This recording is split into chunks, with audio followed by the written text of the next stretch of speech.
Hey everyone, Matthew Lundeen here. This is episode 5 of the Critical Spectrum, and I'm just here to give a little bit of a disclaimer. See, sometimes when you report on a story, if there's a large interim between recording a story and then publishing it, the story can change. We were talking about the potential of a price hike for an Xbox Live membership, and then about an hour after we recorded the episode, it became clear that that actually was not true at all. So you can pretty much just disregard every single thing in the first part of this podcast. Also, because of some technical difficulties and some things that went wrong with noise suppression, Michael and Frank are going to be maybe a little hard to hear at some points.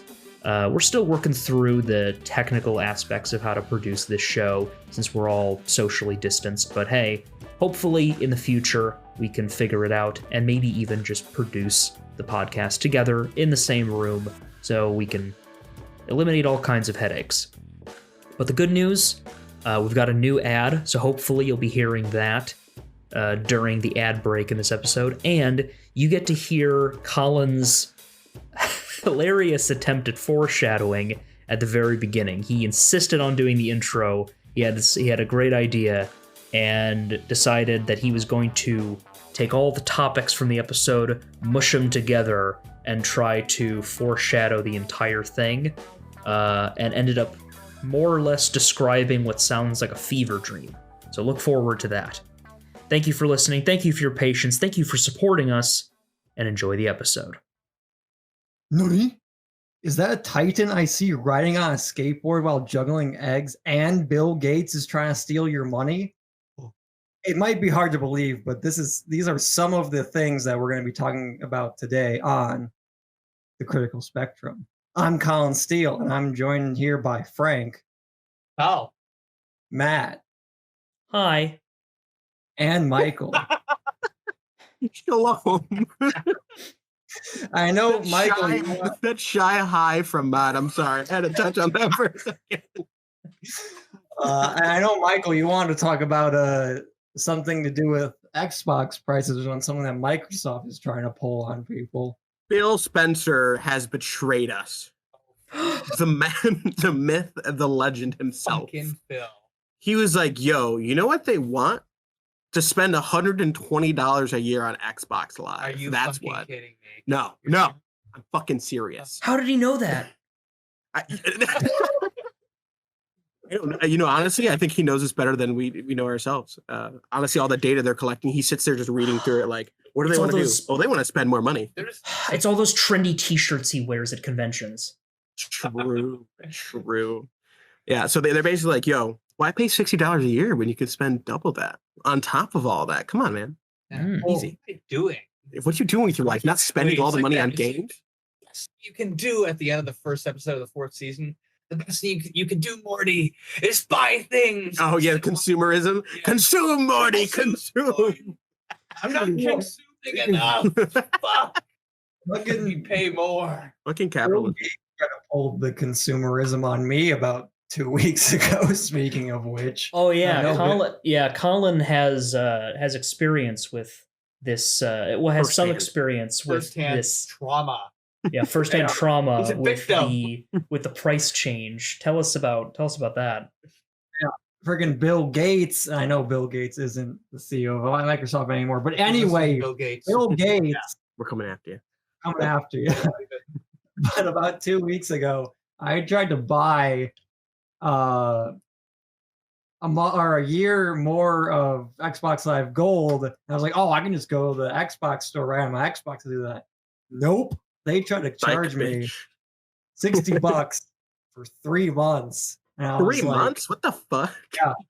And then I was like, you know what, Bill Gates?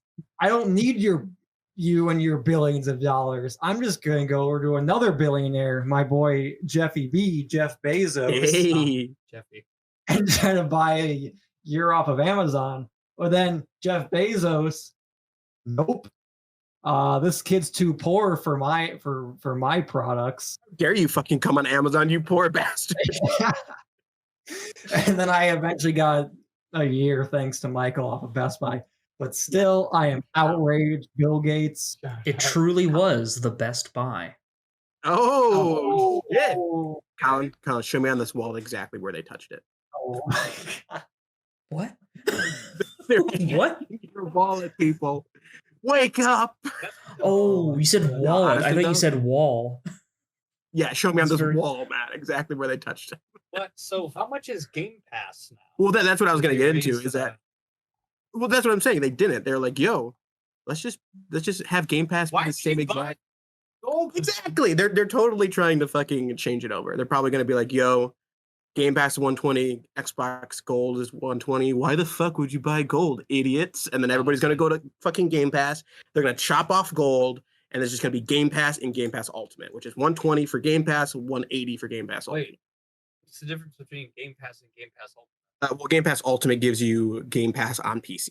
So you can, any Game Oh. Pass games that they have for PC, you Pretty get that as cool. well. Yeah. Interesting. So, which is I mean, what I isn't think. a bad deal in the end? Because It's really not. It's honestly You not. get a Like, ton of you pay games, more than you that for Netflix a month. right. You know? That's true. So for $10 You a know- month, you get. I mean, Yeah. if you're a big gamer, I think that Game Pass Gamer. is definitely something you should invest in. But if you're just an occasional player that plays your like select few games, it's probably Right. And that's what I feel like they're alienating those people that really are Yeah, just which casual is gamers who kind of don't cool, want that. Yeah. But I mean, Maybe. realistically, it's whatever. Maybe, but I feel like there's a lot of people who maybe if cost is an issue, having a subscription service that gives them access to like a crap ton of games might.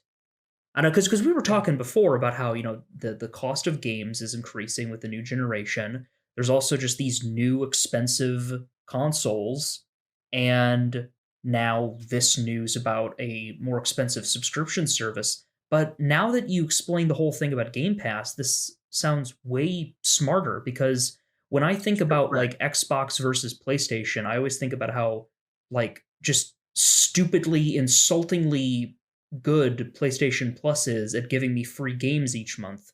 And I think about Right. how when an Xbox Gold, it's like, these are some cool things. Occasionally I'll get an interesting indie game that I'll never play, but I'll look at and think, oh, that would be so good if I downloaded it and actually played it. But Game Pass, I constantly hear about cool stuff that's on Game Pass.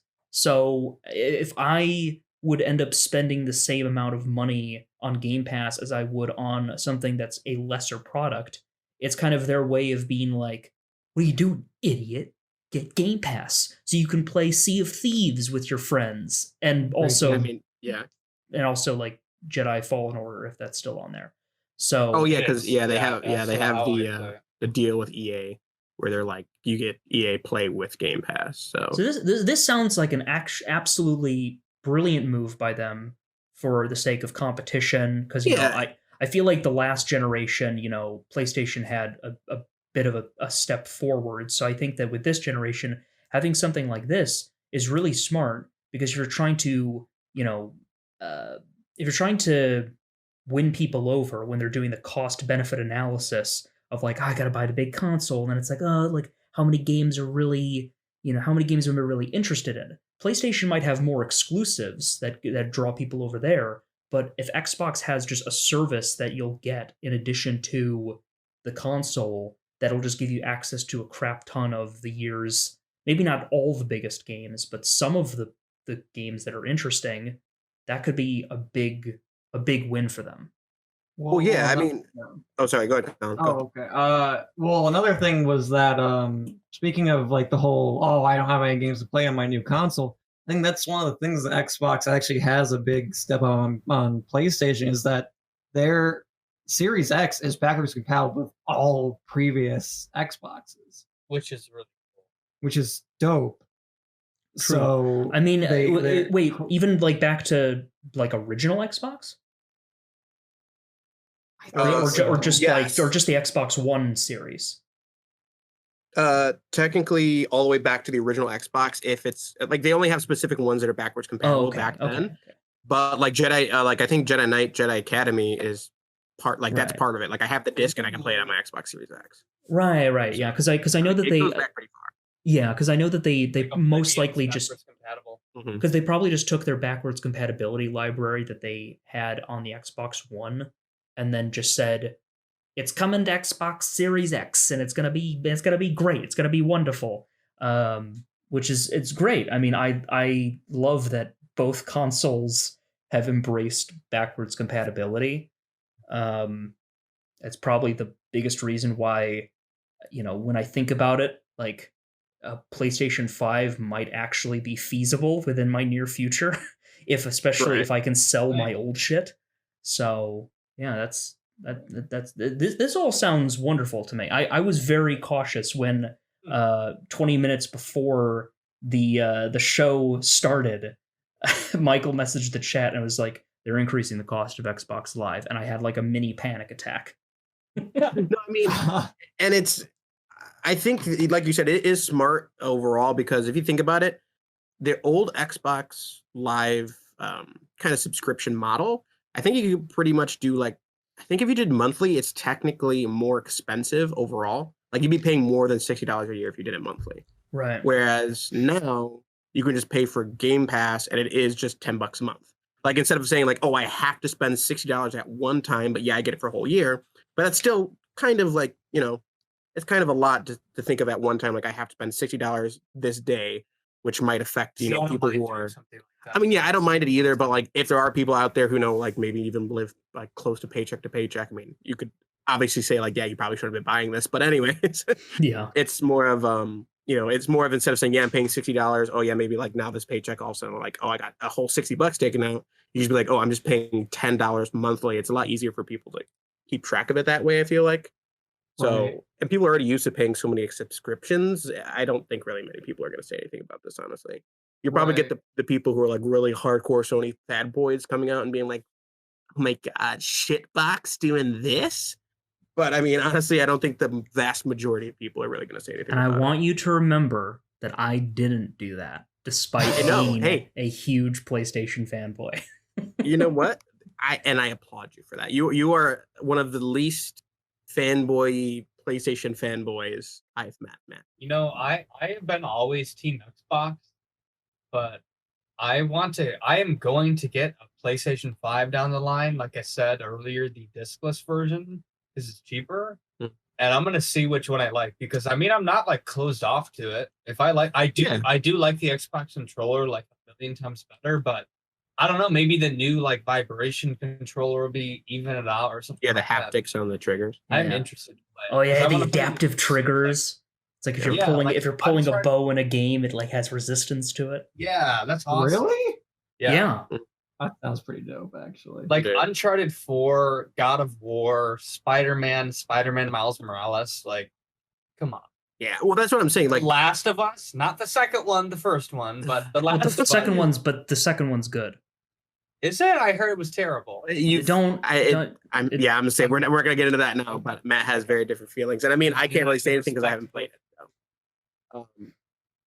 But overall, you're right. Like for me, PlayStation is good for single player games, like way better. Like Xbox can't even fucking compete. Just because they have these exclusives, which I don't That's what I'm saying. Xbox is Well, that's why I'm curious about what they're doing with Bethesda down the line. Well, they also have they literally have And like Obsidian. 20 something fucking studios. they own all the rights to all the Batman games too, which they could do Do with. they? I don't think they bought Rocksteady yet. No, Rocksteady doesn't have the rights.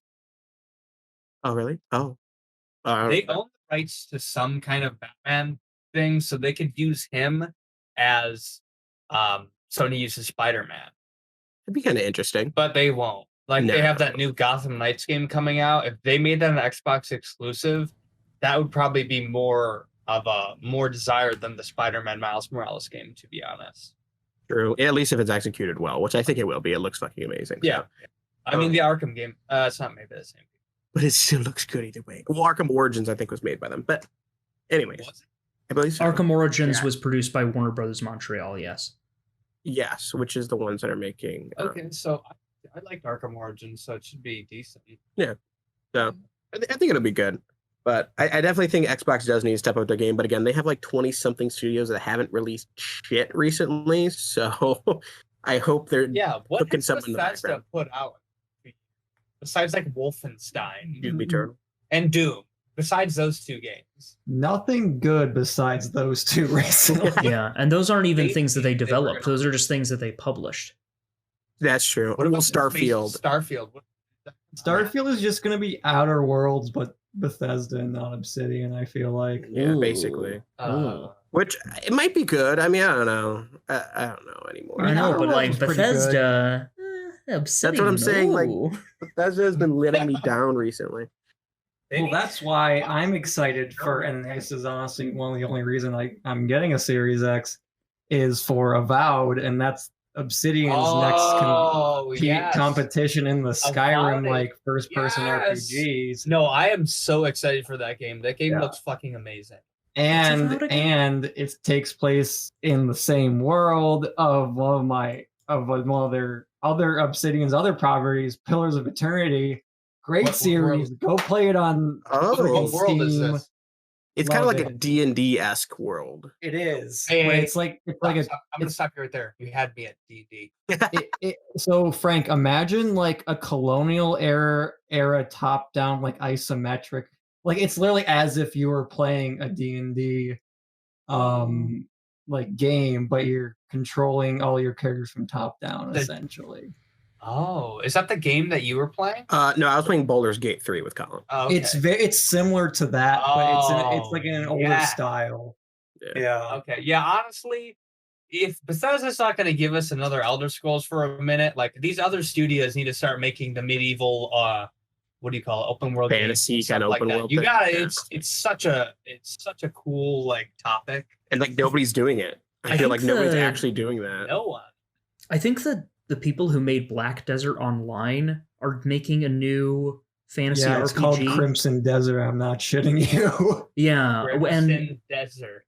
and All well, right. I just remember watching the trailer at the Game Awards, and it went on for like 7 minutes, and the whole time I was Oh. like, "This looks really cool." But then again, it's one of those Japanese style RPGs where it's just insanely beautiful people, like way too many particle effects. But like I look at that, I'm just like, man, this looks like something that Colin would play for like 7 months, and then Yeah. eventually, and then like we'd be like, hey, was it good? And you'd be like, yeah, it was all right. Yeah, dude, Yeah. I played Black Desert for a decent amount of time. Gotta say, one of the best character creations I've ever seen. But However, yeah, I was gonna say. but that can only get you so far. It's the same reason I never got into Guild Wars 2 was because it gives you literally no direction. It's kind of throws you in and just go. What- and what I bothered don't me know. the I'm not a fan most- of that. Yeah, no, like what bothered me the most for Black Desert was like I was just like playing it and I was like, man, I wish like some of these classes weren't gender locked. Yeah, that too. I mean, that wasn't And- a big thing for me, but It kind of was only because like I mean like I get it, like I don't care like if I have to play as a female character, but at the same time if I can create my own character, I'd like to play as like what I would like to create, which is I'd like to be myself. right. You know, but I don't know. I feel like they also had too much like lackluster classes of just like the very stereotypical like here's gladiator man and here's archer girl. Sure. Well, Yeah. that's why I like the tamer class that had the little what's it called, a Tonto, and then you had like a freaking shadow wolf on you.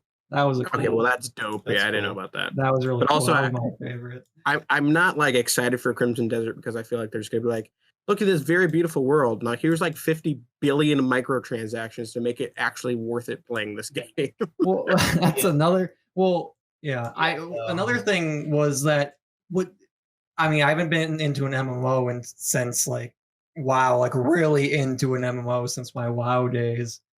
But Damn, World of Warcraft, what a fucking nerd. Now coming But from a man every who just started time- playing Final Fantasy 14.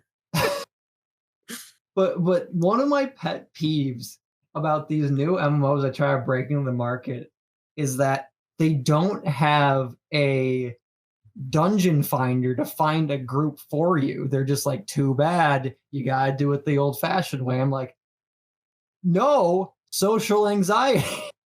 Yeah, that's pretty dumbo. I mean, I think Final Fantasy 14 is one of those that's just like, yeah, like we'll just kind of put you in whatever. Well, see, that's know, what like, I appreciate about Arrow it. was like that. Right. I know Terra was like that too, but I don't know. Terra's terrible now. It was terrible it? then too, honestly. It wasn't like bad, but I just remember like liking it more when I was a kid, and I played it now. I was like, wow, this did not age well. I feel like the longest I committed to one of those MMOs that we played together was probably like Blade and Sorcery. Or wait, no, Remember our adventures on Blade and Arcade Soul. where we went Blade to a and Soul. boat and we sailed across the world together. On That was Arcade? fun. Oh, Yeah, It was Arcade. a great time. dude, Arcade was the best. But I mean, it wasn't. But it was cool because you could do the dance emotes, but like move around while you did them. Oh yes, while you were yes. Yeah, Fucking great. I never time. wanted to put pants on my character because I thought they looked better with the short shorts. I just wanted them to have armor and then like nothing else. Well, it's too bad. You want that armor rating, bro? Put on some fucking pants. They should have a setting for you to hide things. Everything should do what Assassin's Creed Odyssey did, where you can put on a suit of armor and then make that suit of armor look like whatever you want. If you've picked up the other armor set already. Yeah. I like that better, like when games let you just change. Like you could have the same stats, but then just change the fucking look of it to whatever else you want. Absolutely. They also did that. They also did that for the weapons too in that game. So it was like they just did everything. Like, hey, you want to do this? You can. You're like, oh shit. Well, They let you do everything except for a customized character. Speaking of the whole armor in RPGs, like they just remind me of this because I actually just started playing Yakuza Like a Dragon today. Yakuza. But speaking of armor in RPGs is I hate it when it's like, oh, you got a new piece of armor, right? But it doesn't actually show up on your character. Dragon Quest is guilty of this too. But it's just a small thing. Like I'd like my kid to look of like. Oh, so you're saying when you get armor and you put it on, it just looks the same? Yeah, like your guy just always looks the same. That's terrible. That's what was terrible about the Marvel Avengers game. You get like a shit ton of armor and stuff, but then like it doesn't change your appearance at all. So it's like what the like I feel like there's a new update coming to that Marvel Avengers game with like Kate Bishop and like Maestro Hulk or some shit. I don't really know much about it. I don't know. I'm pretty sure it's like evil. I'm pretty sure he's evil. Yeah, I think he's called Maestro Hulk. Shield chip. I like to imagine it's just Hulk with a really tiny like conductor's wand. Yeah, he's a maestro. Hulk make music. and it's like and he's got like a mask, like an opera mask on from like a masquerade, and he's just conducting the Phantom an of the orchestra. Opera. Yeah. Did either of you play the Avengers game? No. Yeah, I guess I bought like the edition that gave me like a fucking like steel book. And I was like, yeah, this is gonna be a great game. Played it for like maybe 10 hours in total. I'm like, yeah, this is too bad. Pretty meh. It has a lot of potential. Yeah, it really does. For it honestly reminds me of the old like Marvel Alliance games, but they were just like, screw, we're fucking throwing in 80 million microtransactions. You know? Well, for I guess you're kind of right, but I feel like Marvel Alliance was better only because in the way like it presented everything else. You know, like you had all these characters coming together doing kind of your isometric fucking battles or whatever the fuck it was. But I don't know. It was good, but they definitely could update it and make it a lot better. Like they could give it like a Destiny treatment and kind of like just fucking update the shit out of it eventually to make it like really, really good. So I'm hoping they do that, but I feel like they're just gonna eventually just fucking give up on it, honestly. You know, it was a really good game back in the day. It was called Spider-Man Friend or Foe. Back in my day. Think of like good Marvel games that they've come out with. Good ass game. I played it on the Wii with my friend. Fucking good. I don't know. I think I've played it, but I don't Spider-Man remember Friend playing or it. Foe. Yeah, Friend or Foe. I don't remember exactly playing it, but I think I have. Yeah, his villains are in it. It was a really fun game. Yeah. Well, I don't know. I remember playing on 360. I think the first game that I had was The Spider-Man movie games. No, not that. I actually never played any of those. I'm talking about Marvel. I think it was what? Sorry, Wait, I guess because the first Spider-Man movie tie-in game, it wasn't that great. The second one though, Spider-Man 2, Great. that is the game that became the gold standard. As well. Yeah, I heard. Well, that one had some like janky moments. Like if you look back on it now, like some of the cutscenes, like there's the famous like Spider-Man quick time event, jumping through window to save a woman, and then just crashes on the ground, and the woman strapped to the bomb is like, I'm going to die, and then the building blows up. But realistically, Matt, balloon. the movie had janky moments. Well, They yeah, were but just like, trying to make it the same. well, I don't know. The I game don't was know. different though. There was like the is it the lizard that they call him the villain? I'm pretty sure he was in the game for some reason. Yeah, well, because so Spider-Man 2, but anyway, Spider-Man 2, the movie tie-in game, became the gold standard for web swinging mechanics, and then it wasn't until Spider-Man PS4 that they were able to make something that was even half as good as the web swinging in that. Well, except for Web of Shadows, that also did it well. I want to play the Spider-Man. I know, honestly, right? Fuck it. Should we just buy a fucking PS4 tonight? You should just let us into the Best Buy that you work at, and we can go play. Do they have one set up for display? No, but we can just grab one off the shelf and plug it into a TV in the back. Do they have them in stock? Oh, PS5? Yeah. Oh god, no, never mind. I think I meant PS4. Or we could just go to Nicole's and steal her PS4 that she doesn't use. And I mean, if what I heard from my mom is any indication, I feel like the vaccine could be rolling out somewhat soon. Once we're vaccinated, you guys can come over to my place, play Spider-Man PS4. I know, and then hopefully we can record in person, and then we can go watch our movies and stuff together. Wow, what a great time! We can watch Attack on Especially Titan. before times. The before times. Yes. Before times. Yeah, I really want to start Attack on Titan. Yeah. My one coworker, this other personal trainer at my gym, just cannot stop raving about it because he's watching the fourth season. I'm like, you bastard, shut up. I don't want to hear about it. Oh, yeah. Speaking of which, we want to move into that, or was there another? Yeah, I was saying, might as well. I mean, we might as well talk about it. Fuck it. So I discovered something. I was writing an editorial on the new releases for the winter 2021 season of anime, and I was realizing that the winter season tends to have some of the best shows of the year, like right out of the gate. It's probably because they're like, yeah, everybody's fucking at home. Let's give them some good shit. Probably, because when you think about any other medium, whether it be movies or games, It's always like summer, right? It's always summer, Winter. like with yeah, it's like like summer, or if it's or like autumn, Or like Christmas time sometimes. Well, that's what you're saying. Yeah, about like anime. But like the winter season, like I'm talking like Japan's winter season, like television wise, being like January to like the start of spring. That season at the beginning of the year is ripe with some of the best shows. At the beginning of 2020, like despite how shitty the rest of the year ended up being, Keep Your Hands Off Eizouken, a show that I discussed in the second episode of this podcast that I thought was like the best show of the year. That came out at the beginning of the year. 2019, the beginning of that year, we got there was The Promised Neverland, which was a really popular one at the time. Yeah, I actually heard like a lot. Yeah. That's on Netflix, by the way. Very good. Oh, the best way I can describe it, imagine Chicken Little. Not Chicken Little, Chicken Run. Imagine the movie Chicken Run. Even worse. Imagine the movie Chicken Run as an anime, but a serious drama. It's essentially a bunch of kids at an orphanage in the middle of the woods. You had me at Chicken Run, Matt. I'm in. And then the kids realize that they're actually being essentially raised like cattle to be essentially feasted upon by a bunch of aliens that have taken over. It kind of is.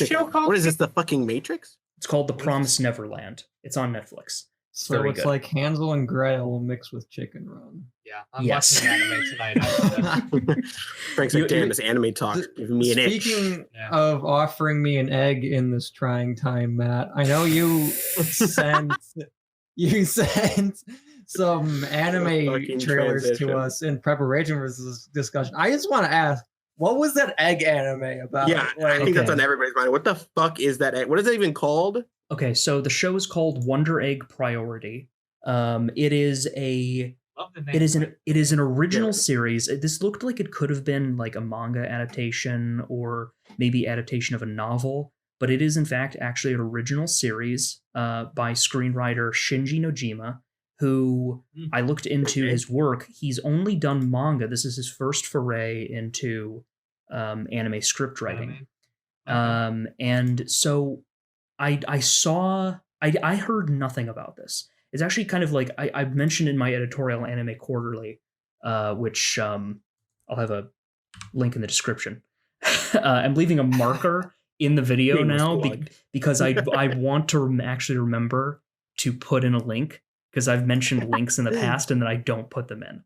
So you put in the D&D Twitch link that we do about 1 hour every 5 weeks, so I appreciate that, man. Yeah, that's commitment right there. I don't know how long I'm going to keep doing that, but That's anyway, fair. Wonder Egg Priority is a show that I heard very little about up until its release, and then people on Twitter were like, "Oh my god, I wasn't expecting this to hit me in the feels like that." And I was like, "What is this?" And it's the same studio that did Promise Neverland, and I guess because Promise Neverland season 2 is airing this season, people just were, not. I guess Funimation just didn't decide to advertise it, which I think was a huge mistake, because this show, from the marketing, like you guys, like Michael, you mentioned you were watching the trailer. This does not look like a TV series. This looks like like a movie. Honestly, when you were saying like, oh, everybody's like, oh, it's hitting me in the feels, I literally was watching it. I'm like, I can't even. There's no subtitles on, but it makes me feel sad just from the animation, all like the rain and shit. Yeah, just all that, and just like she's getting like hugged, and she's just like emotionless. I'm like, I don't know what the fuck's going on, but I'm sad. So before we go, is this on Netflix? So Wonder Egg Priority. In fact, a lot of the shows I'm going to talk about, or at least 2 of them, are only available for legal streaming through Funimation Now, which Michael has, so you can mooch off of him. I love how you had to specifically say for legal streaming. I that's just a force of habit, because I say that at the end of like every written review I do. That's just something I do for, right, for the sake of that. Well, but you can mooch off of these shows sound interesting. Yeah. So Wonder Egg Priority is interesting because, it starts with just, it doesn't really explain a lot in its first episode, but you pick up, as time goes on, that it is kind of a sort of monster of the week, almost magical girl show. But it starts with just this girl kind of being spoken to by this strange, like, voice that you don't know where it's coming from, and it kind of leads her to this to one of those capsule machines. There's tons of them in Japan. The one where you turn the thing and you get like a capsule with some sort of toy in it. Except it's an egg. Telling me I can get a hard-boiled egg in a capsule in Japan. Oh, fuck yeah, dude. and get a hard-boiled egg on the go. Is it like one of those 25-cent machines that we have at like June? Yeah. Yeah. I've only been in there for 3 months. Shit. Hell yeah. Pretty much Japan is the land of things that you can find in America, but when they do it, it's way more frequent and way more cool. So vending machines, capsule machines, convenience stores, they do it more and better.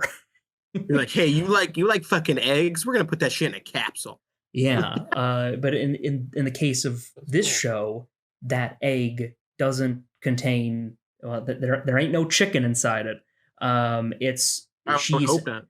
She following this voice, she gets this egg, and then when she cracks it open, there's a girl inside.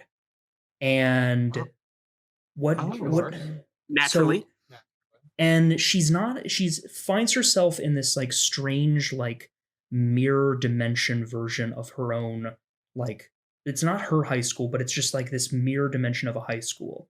And her and this girl who she's never met before are kind of being chased by these bizarre monsters. And you're getting flashes throughout the first episode of kind of keying you into the main character. Ai Oto is her name. Kind of keying you into who she is and like her background. And she's this bullied girl with heterochromia who who lost one of her very close friends at a certain point.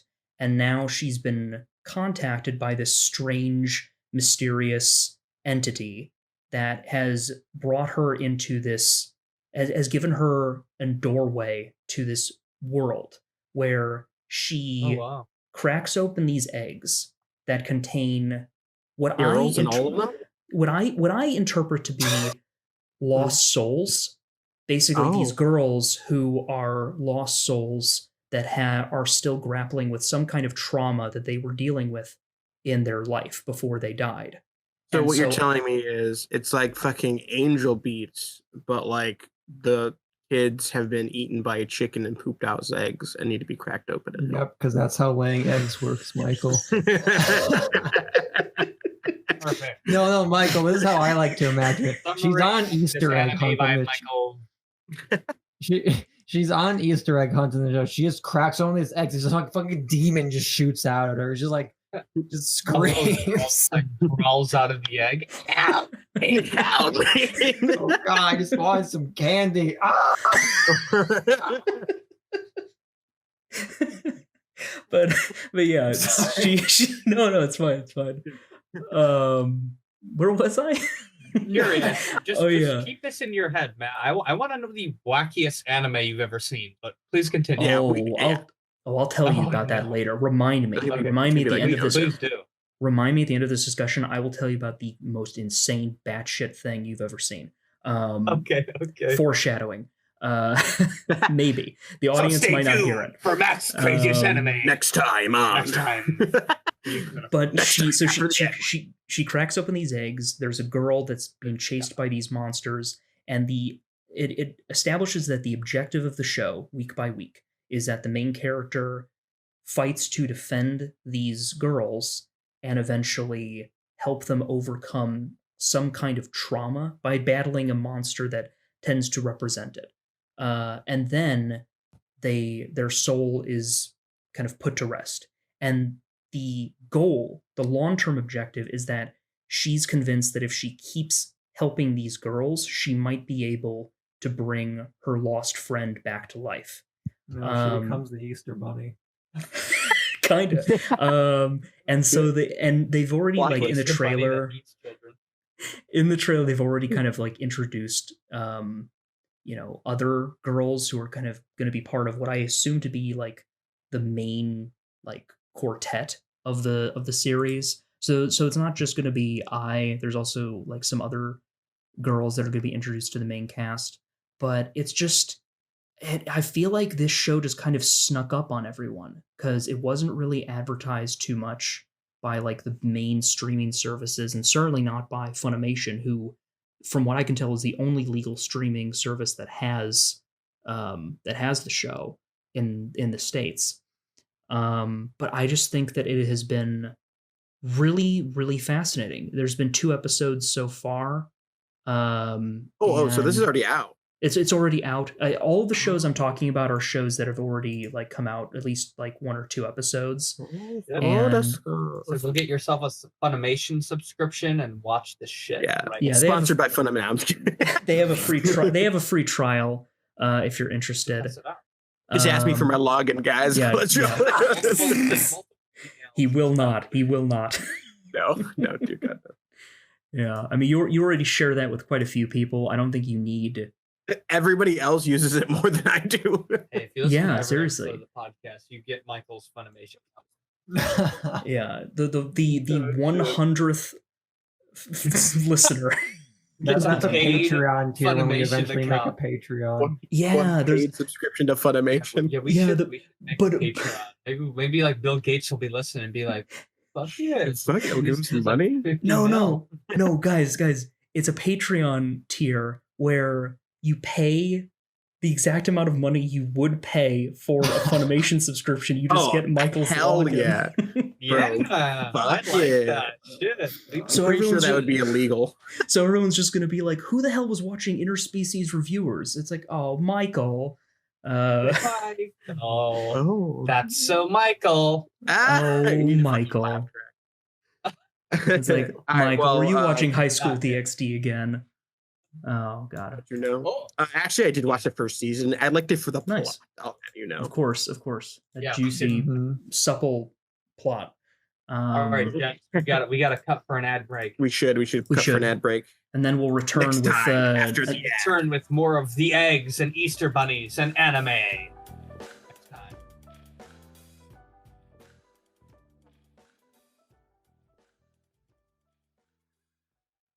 You know what really grinds my gears, Colin? What's that, Matt? Well, it's the darndest thing, Colin. You know, I'm playing that new Tomb Raider game. And Do you ever just feel so impassioned by something that you just want to get your thoughts out into the world like Matt here? Well, now you can with this invention known as Anchor. Oh, Colin, isn't an anchor something to make a ship stop? Oh, Frank, you idiot. Anchor is a free podcast publishing service that has tools that let you create, upload, and edit your own podcast right from your computer, phone, or tablet. Better yet, it will publish your episodes on all the major podcast sites such as Spotify, Apple Podcasts, and many more. Wow, I can't believe it's so easy and convenient. And that's not all, good old pal Francis and fellow co-hosts of the critically acclaimed podcast The Critical Spectrum upload on Mondays at 10 a.m. CST. You can make money using Anchor with no minimum listenership required. You hear that? That's the sound of what 14 cents made on Anchor can get you. Now imagine how many chips you can afford when you have more than 5 listeners. Holy moly! I wish I had enough money off podcasts to be able to afford a whole chip. That truly is everything someone would need to make a podcast in one convenient place. And I just think that it's ridiculous that the Tomb Raider reboots don't let me dual-wield pistols. Oh, and download the free Anchor app or go to anchor.fm to get started. Last time on the Critical Spectrum. Can I offer you a nice egg in this trying time? Yeah! Thank you for that lovely recap, Michael. I don't know what we would have done without that. Oh yeah, you're welcome. I really channeled my Dragon Ball Z announcer man for that. Yeah, I appreciate the candor. That's probably not the right word. All right. I don't know. Continue talking about eggs, man.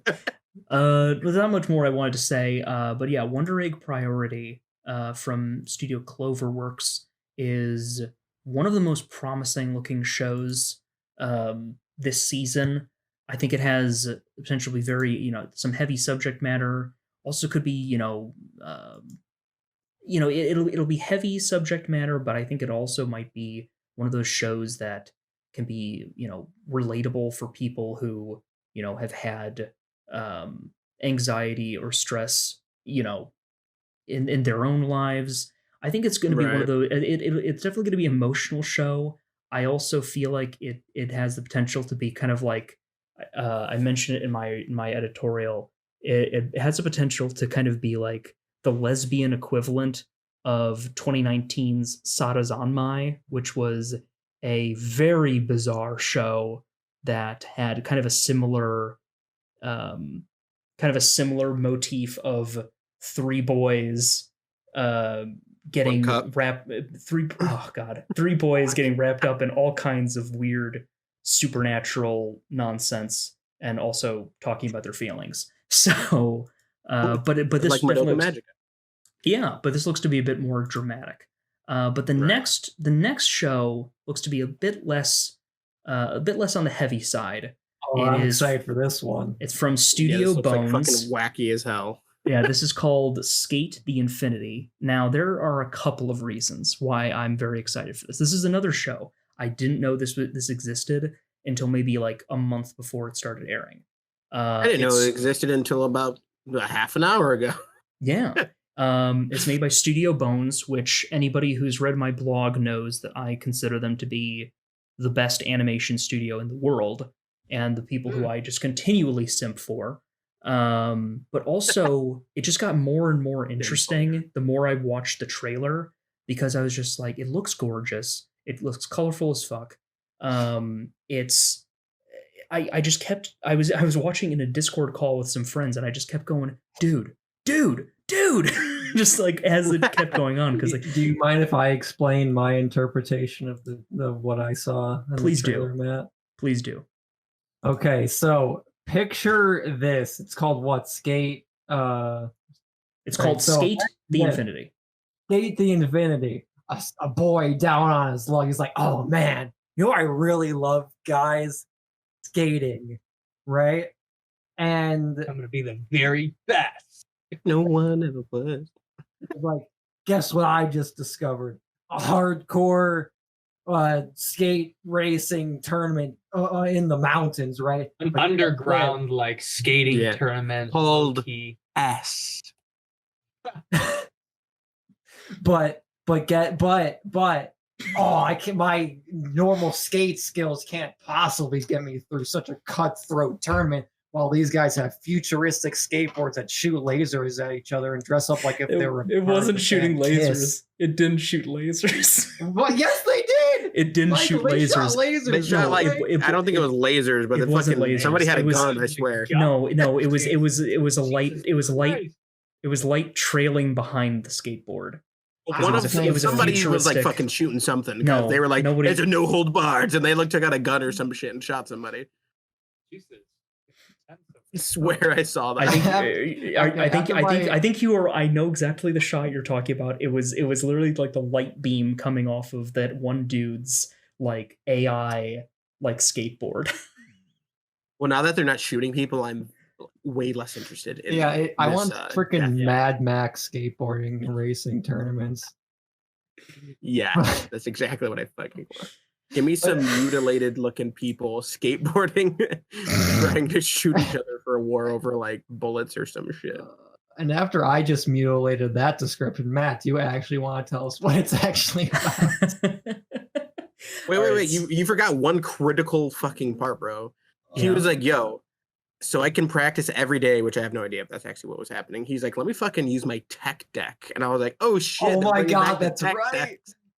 Tech decks have returned. Tech decks are making a Hell yeah. comeback. Mark Hell it yeah. down. Yeah, it actually that mostly plays a role because he's teaching the main character Reki is teaching Langa, the secondary character. The guy who's like, nobody can stand on this machine. yeah, he's teaching him how to skateboard, or at least teaching him how to do it better. Because so Reki is like this, high schooler, big shot. He loves skateboarding. He's been doing it for years. He's addicted to this secret kind of underground downhill skateboarding race that takes place in an abandoned mine. And there's all these other like super colorful like characters that participate in this like this skateboarding scene, and everything about it just kind of reminds me of like early 2010s like sports anime. Like I was getting the feeling from this that I got from Kuroko no Basuke, the basketball sports anime that I watched and Which is fell in love with. also on Netflix. Yeah, that's also on Hey, Netflix. They've shout out. recently added. And so everything about it was just it's the type of show that just continually murders your suspension of disbelief. At least Kuroko no Basuke was. But Skate is like, it hasn't quite murdered my suspension of disbelief. There is a lot of like really well done animation, whether it be character animation or special effects in terms of demonstrating the skating. Like those sequences are super well done. But there's also like that bit of flair. You have the one guy Shadow who has like, he's got like the rocker aesthetic, the death metal aesthetic with the face paint and everything. It's just Shadow, a hedgehog, just rolls up. Hey, nerd, want to race? Exactly. Control. You have the guy who Yes, control. There You you have go. you have the one character who I'm certain is going to be the antagonist in the long run, who looks like a cross between Lancer from Fate and Dio from JoJo's Bizarre Adventure, and I think it's the same voice actor too. Was wearing- it and the he's guy got- that looked kind of goth looking? It's the guy who had like the theater mask on. That guy. Okay, because there's a guy that looked kind of like goth looking that had like a bunch of like spikes and like he had like No, that was spiky Shadow. earrings. That's the guy Okay. with the face paint and stuff. Yeah. Because that dude fucking look like the people from Spike Moose and fucking Pokemon Sword and Shield. God. Oh, that's true. Oh wow. Speaking of voice actors, actually, real quick, Matt. When I heard Reki's voice, I was like, "Oh, I know that voice." Turns out it's Tasuku Hatanaka, which plays Denki as aka Electric Boy in My Hero Academia. It's like I Yeah. recognize that voice. I didn't Yeah. because I watched the dub. I'm not gonna get Oh, into of this my with you right now. hero. Yeah. I was like, I don't think they have a dub out for Skate yet. Oh, you were talking about My Hero. Yeah. So another thing that I just the more I dug into the production staff of this show, the more excited I was. First off, the music is really good. It's done by Ryo Takahashi, who did the music I know that name. for he did the music for Aka 13, which is a really good show. Oh man, this list is way smaller than I was expecting for a name that I've heard a ton of times. I was I've actually like know this name, so I feel like there has to be something that I've actually watched on Which is there. strange because like I'm looking at this Quality list and over it's like, quantity. yeah, because True. I'm looking at this list and I'm like, I don't think that you've watched any of these, Michael. I don't know my life, bro. Unless you watched Oshiete Galko-chan, but I don't think you did. No, you didn't. But what really drew me further in, I was like, I am in for the long haul. The director is Hiroko Utsumi, who directed Free Iwatobi Swim Club, and Nice. they especially worth mentioning, they What directed. is that swim club show about? It's about a swim club. Yeah, it's about a bunch of guys in a swim club. That's a Kyoto Animation classic from way back when. That was like, no joke, that show is what I watched. I watched it, and that's what convinced me that I was gay. Well, I mean, it is a show about like vaguely, maybe kind of homosexual guys in a swim club. Yeah, exactly. And Oh. then that same director, I didn't even know Thanks, that like they sign did. me up. And I didn't even know that Utsumi had also directed a show from Studio Mappa called Banana Fish, which was this Yeah. which was this it was set in modern day New York City, and it was like this it was like this political like crime thriller about like this drug that was used to like for like mind control to like for the sake of political assassination. Was it called Banana Fish? Was a drug was- called Banana Fish? No, I actually- Yes, it was a banana. reference. Yeah, the drug was called Banana Fish. It's in reference to the Salinger story, which is titled Banana Fish. But that show Of course. was primarily important for me because it was a big budget, mostly animated TV series from a big studio with a like canon like gay romance.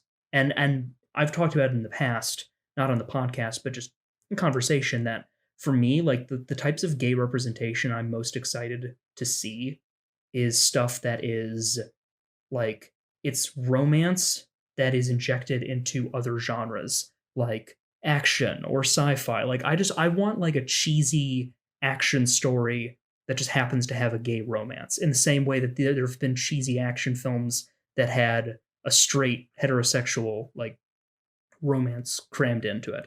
Yeah, honestly, I feel like kind of getting on that topic, I guess, a little bit here. I feel like that's kind of to the detriment of a lot of like modern movies. Like even when it comes down to like girl power and stuff like that, they make it too much about trying to represent the girl power than it is about the story they're trying to tell. Like just tell me the story and just like kind of just have it there, like showing how powerful these women are. Or like just have it be this good story and then just happen to have those characters be gay or something like that. You don't have to like shove it down my throat. Like I feel like that makes it worse for me because then it makes me be like, why they have to just like take this like 20 minutes to explain the fact that this guy's gay? Like just fucking show it to me. I'm fine. Okay. Move on. Well, yeah, I mean, I don't have any particular examples like that. I mean, mainly just because I've been waiting for more gay representation. I think we're getting there. Yeah, I mean, we're getting there. Hopefully more so. That's why like shows like this are exciting to me, because with this, you know, with this being an original series, not an adaptation, there's a chance they might have some kind of canon gay something. I don't know. If not, that's fine too, because this show looks to be really exciting and entertaining, and I'm really enjoying Reki and the other main character, Langa, kind of, you know, becoming this duo, because Langa is this transfer student returning to Japan from Canada, and he's done a lot of snowboarding. So like in the first episode, he's like You have a Canadian accent. he doesn't. It says Nani, Yeah, but in like I'm a sorry. Canadian accent. Sorry. Sorry, Noni. I can't even do it. I've never tried to do an accent. I've never tried to speak Japanese different. like with an accent. Like I always just try my best to sound like, just say it in the way that it would be said like Japanese. So, but I have wondered in the past like how it would sound if like you tried to speak fluent Japanese with a British accent, like how that Like would a sound. country. Yeah, Country like that would accent. just be very strange. I'll tell you what, Nani. Oh my wa Shinderu. I'm sorry, we're being really. You even like attempt an accent while speaking another language. You can't. actually Like, yeah. warm up. Like, hello, my. Yeah, I can't do it. We're destroying. Not only are we destroying the Japanese language, we are probably offending some like fucking somebody in the South or Australia. Yeah, our foreign listeners are like, "What the fuck?" I apologize. But yeah, Anyways, Skate yeah, Skate continue. is definitely another show that I think it's probably just gonna be more of like a comfort show for me. Like it'll be the thing that I watch to unwind from the week, just like really beautiful color design. Oh, that's another thing I need to mention. Another reason why I was convinced that this show was like everything that I'd been waiting for. So I was looking through the staff list again, and I saw that the color designer for the show is Yukari Goto, who has worked exclusively with Studio Bones. She only has like a couple of credits on like her resume, but she worked on Bungo Stray Dogs and the first season of Blood Blockade Battlefront, which are two of my favorite animated shows of all time.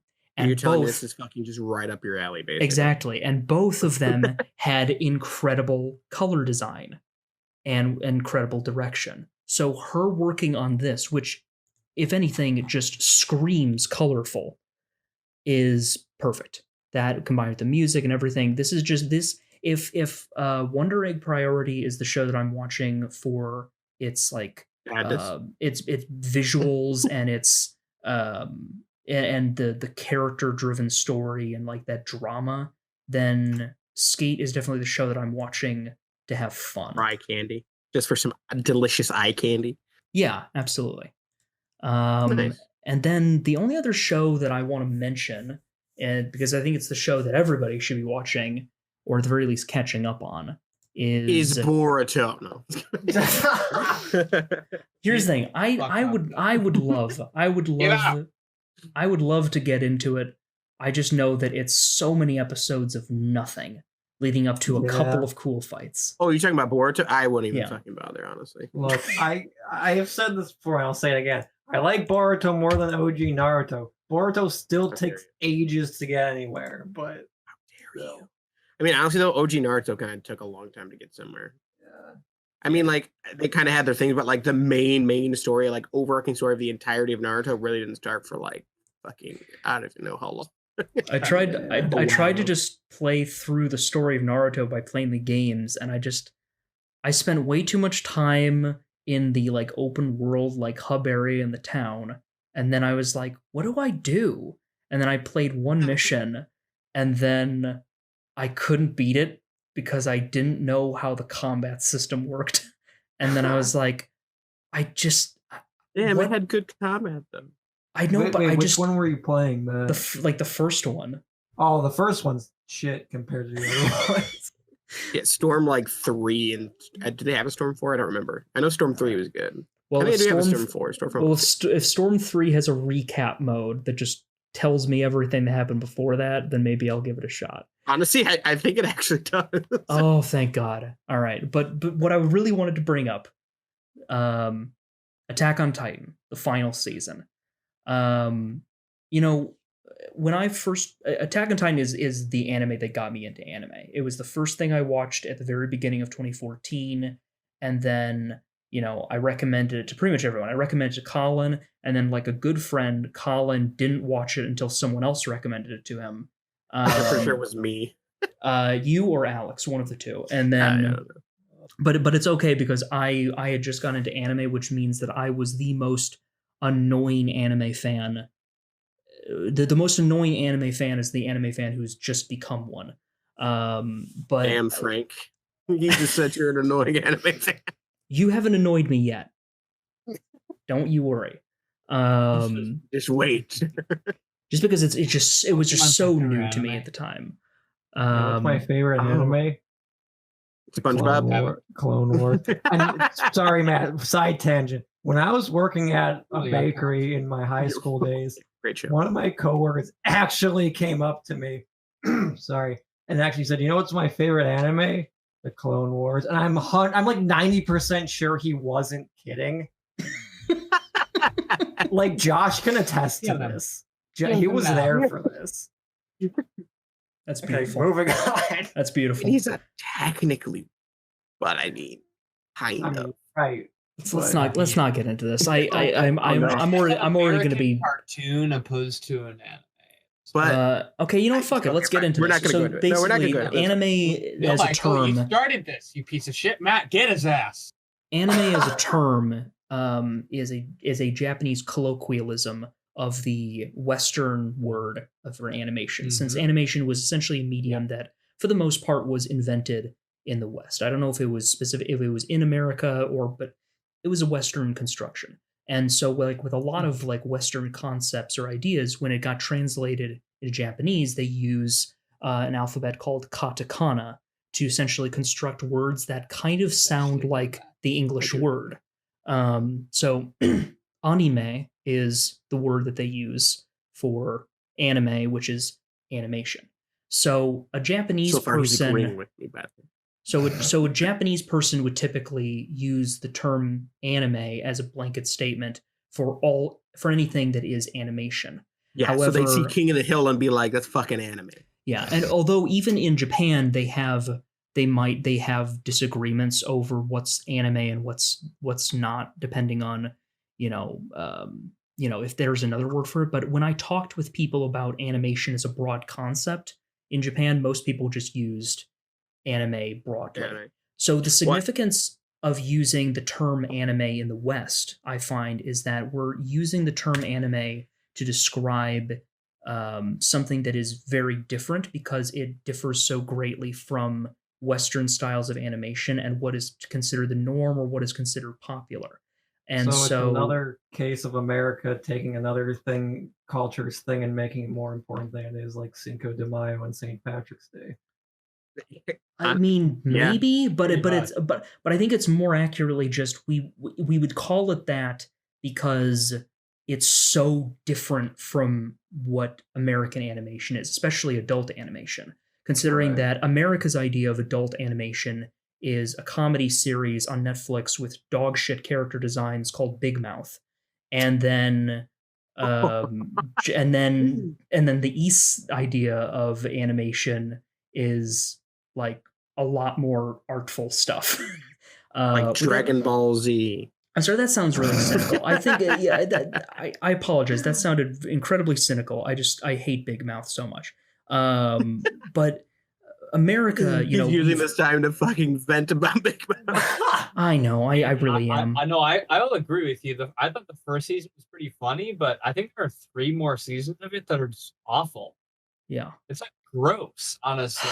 God, That's the main reason why I haven't watched this, because I'm actually disgusted by the animation style. Yeah. Yeah, And the and first so season is funny, I will say. Let me get a whiff. And that's the only thing I know Yeah, from there- that fucking yeah, show. but there are some. whoa, what? What the? You okay? I just heard like a click and then you just something. No, it was very strange. Like I heard Frank, and then he just got really quiet. He was like, add it up, and then just and I was like, wait, what? And I checked because I was like, did I press a button accidentally on my headphones and mute everything? Fuck My Um, point of it is Big Math is shit. I agree. yeah, Discord. Glossing over my whole rant. yeah. No, shit. So Pretty much. First my season, halfway decent. I wrote a huge thing a long time ago because the discussion of what is and isn't anime has been and will always be a big thing. I don't think it needs to necessarily be as complicated. I think it's for me it's the differences. It isn't so much stylistic because even in anime there's drastically different styles in terms of character design. But I think that the discussion is more about the process of how it's created. The art of what's called sakuga and how Japanese animation is made is very different. And there's a distinct look when you've looked at it enough times. You can look at something like Attack on Titan in Japan and see how its movement is different from something like Legend of Korra, which comes from Korea and Studio Mir, and how that differs from stuff that's made in like animated Chinese cinema versus stuff that's made in America. So there's different, and there's stuff like Castlevania on Netflix, which I think is the closest that the West has come to kind of bridging that gap, because there's a lot. I would say there is enough of a Sakuga like imprint in the production of that show that I'd be comfortable calling Castlevania an anime.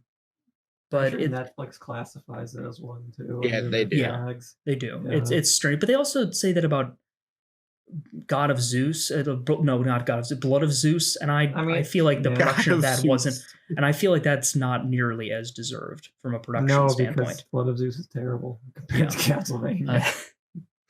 I still have Um, not watched it and I probably never will. No. So we were going to talk about Attack on Titan. Yeah. Yeah. Yeah, I was gonna say, I was like, where did this all stem from? Oh yeah. When Attack on Um, Titan season 1 ended, there was a large period of time, 4 years in fact, before a second season came out. Which is why I never ended up Same. actually starting the second Yeah. season. Exactly. And a lot of people didn't continue with it. And that's why I was worried, like, oh man, I feel like the fan base is really going to kind of fall off. And for the time, that was kind of accurate. Season 2, I thought was great, and I think is actually my favorite season so far. But then season 3, part 1, then 2019, season 3, part 2, suddenly people really, really fucking liked it. Oh yeah, it just Season- like exploded out of nowhere. season- I'm like, damn, I actually need to season- rewatch it now. Yeah, season 3, part 2 exploded and dethroned temporarily Full Metal Alchemist Brotherhood from the top of the myanimelist.net chart. And now, Oh, shit. even Yeah. now, sits comfortably below Hunter x Hunter at a 9.10, which is the number 6th spot in the rankings. Oh, shit. So, and right now, the final season, after, well, it'll be 7 episodes by the time this episode goes up, is sitting at a 9.16 at number 2, right below Full Metal Alchemist Brotherhood. Shit. So it's getting pretty good praise, is it's what you're getting saying. pretty good fucking praise. Attack on Titan, I think has aged, after that initial drop off in viewership, and the people who stayed with it, the people who came back, I think, the fan base kind of got cold in a sense, and then kind of refined with once it continued and once it was continuing yearly. I would feel comfortable saying that it has aged to become probably an essential modern epic. I think that it is not only in terms of its production, but just its story and the storytelling, its music by Hiroyuki Sawano. It is one of the most like it, I'm not going to go on too much longer because I feel like I can't enunciate my thoughts on it perfectly, but it's really fucking good. Well, I actually the point wanted is to it's ask fucking you a amazing. question, Matt. Yeah. See, one of like I get the point of the first season was to make you feel very isolated in this world, but that was one of my really big issues with the show was that I felt, and I get again, I feel like this was the point of the way they wrote this, but the world just it felt like there was nothing outside the walls essentially. Like it's like in the video game where you go over like a barrier and there's just a void. Like I Yeah. felt like that a little bit. Does that change in later seasons? Do they actually flesh out the world around these towns or Abso-fucking-lutely. okay, I might have to Um, go back because that was one of my biggest issues with the first season was I just I don't know. I mean, Yeah. attack like as it no, you go on, Michael. No, I was gonna say as I remember reading about a few things like story wise. I'm not gonna say anything because it's definitely spoilers, but I have read about a few things that happen outside of the walls that's like really big and integral to the plot. So Yeah. Yeah. I think that this season has done some truly phenomenal things. It's actually almost kind of mirrored the plot progression of season 1 in that you have a big premiere. You have a couple of episodes where things are a bit quieter, a bit more focused on the characters and drama therein. And it all builds up to a moment where the spark is lit and then the fuse is lit and then it's just it truly just becomes the final season of Attack on Titan, like what you shit. would expect of an Attack on Titan arc. And I'm all here for it. I think that the most ingenious thing about it is that they kind of it's like they throw you right into a part of the world you never knew about with new characters that you know nothing about. And it's kind of like a clean start. I was watching it with a friend of mine who has read the manga farther than I did. And also I watched it with somebody who only watched season 1. Just because they didn't really care.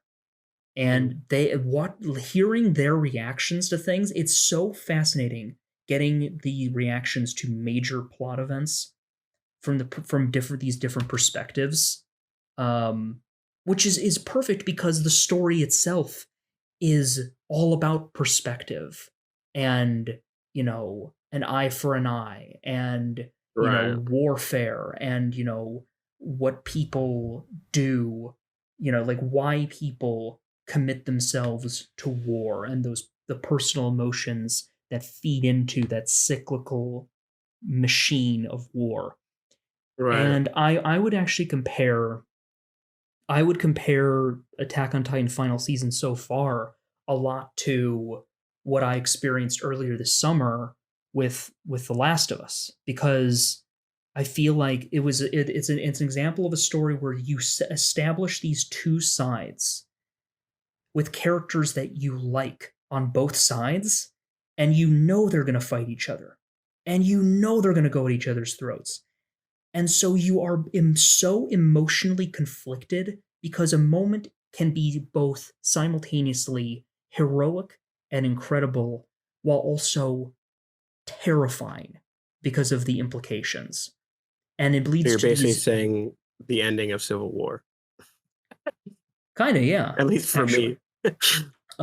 It is really and I think I've just kind of between Last of Us Part 2 this past summer and now Attack on Titan final season as it's going on, like it's not even like we're not even close. Like there's 16 episodes scheduled currently, but the final chapter of the manga is scheduled to release in April.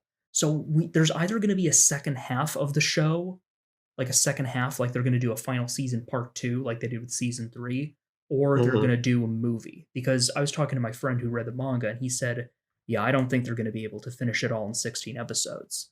Well, But- you never know. Sometimes they fucking rush that, so hopefully they don't rush it, because I've seen things like that for sure. You know why I hope they do rush? Changing Armin's hair. Please tell me his hair changes.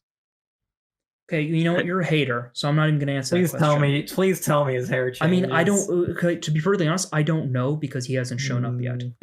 The Karen bob cut stays. Okay, Oh my god, I hate it. I hate it. I actually so have no much. idea, but That's I honestly actually don't mind it that much. That's one of the biggest reasons I don't like his characters, because of the hair. That is such a His stupid dumbass reason. hair, is that what It's you such a stupid reason to hate that beautiful character who is more useful, who has come up with every single plan in the Potato Girl, series. what was her name? Sasha. Sasha. You don't even know Sasha, her. I knew it was someone Sasha else. Browse. You don't even know her fucking name, you heathen. Look, man, as you said, it's been like 6 years since season 1 came out. I mean, 6 years since I've seen it, so Hey, if you watched season 2, you would have was in remembered grade her school fucking when name. it first fucking came out. So Yeah, see, it was a long ass time ago. yeah. I remember watching it when I was in. Yeah, I was definitely. It was before high school, because I was literally sitting in my house in a completely different town before I even knew you guys, watching the first season. I'm pretty sure, and I was like, "What the fuck?" But Giant naked freaks running around, walled off. basically, Why are they flying around? What the fuck? are you watching? Oh my god, what a great show! Wait, are you watching the Is it- trailer for the final season? No. No. I just know what I know what it's about and stuff. Like my friends used to play this. I don't know what kind of game. It was like a game on the computer. oh, They used to shoot When you were like around. tiny people. Yeah. Yeah. Oh, Dude, we So played the were shit playing out of at my that. one friend's house. What a fucking great little. What was that? Like the Feng, I think his name was. He made like his own like it was Attack on Titan fan game. yeah, and then the Yeah. actual game came out, which is actually pretty good. I like the actual game. Yeah, Yeah. I didn't play the second one, but the first one I remember playing with you, and it was pretty fun. Yeah, I think I remember renting that with Cameron and playing a bunch of it, and it was pretty fun.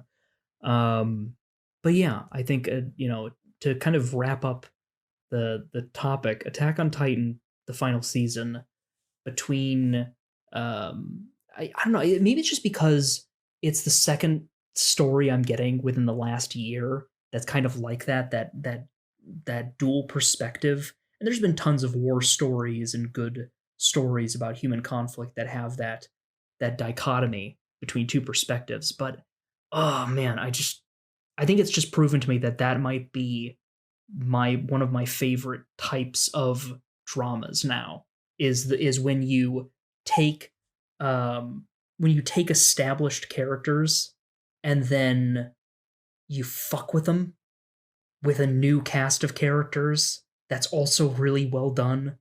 And it's like, oh, they have such justifiable reasons to do things, but I love all of these people and I don't want to see them suffer. And it is both hilarious and maddening when the people who like are part of the fandoms then start like losing their shit and being like, I can't believe they did this to my look what they did to my boy. But then this other character I love won, but I'm so sad, and I'm It's great, and like that's just fucking it's Eddie just, Naruto fan, basically, for Naruto versus Sasuke. yeah, it's just good. It's just good drama, and I think that also it's big because it's a new studio working on it. Studio Mappa is the studio that is working on style difference. So they had quite the challenge, actually. I'm glad you brought that up, Colin. They had quite the challenge. They weren't clear, like, do they want to be more faithful to the manga art style, or do they want to keep it closer to the character designs that were a bit more fine-tuned for the anime adaptation? And I think they instead struck a nice balance, which is good because typically I'm not a big fan of the manga's art style. But I know that the manga art improved over time. And I also know that, the team at Mappa did a really great job of blending the two styles. So it's like, there is that kind of like bizarre sense of like something's off that made like the visceral horror of the manga so appealing. But there's also that clean attention to detail at times, and a lot of very, very well done animation. The biggest thing that some people might find annoying is that there is a more CGI, which some people might say you could come up with all kinds of reasons for it. You could say, oh, maybe it's budgetary restrictions. Oh, maybe it's because Mappa produced like 6 different things in the year 2020. But I think it was just a conscious choice by the creators for the sake of their own style. The director of it is Yuichiro Hayashi, who actually worked on another anime in 2020 on Netflix called Dorohedoro, which is also a CGI production. And I think is it bad, worse, or better than that one that looked like it was season 1 of Ruby? Oh, are you talking about X-Arm? Every show, every other animated CG animated show that has ever been made looks better than X-Arm. Xavier Renegade Angel looks way better than X-Arm. We do not need to talk about that show, and I refuse to acknowledge that show's existence any longer in this podcast. And he called me the worst insult of all, chunky honk. Oh my god. Chunky honk. Xavier Renegade Angel, man, That's your fucking new wild name on your ride. phone. Chunky honk. Just giving you. After this show, I want you and Frank to look up Xavier Renegade Angel, and your mind will just be blown. Oh my god. I probably Okay. don't want to, but fuck, you just send me the link. Okay. Yeah.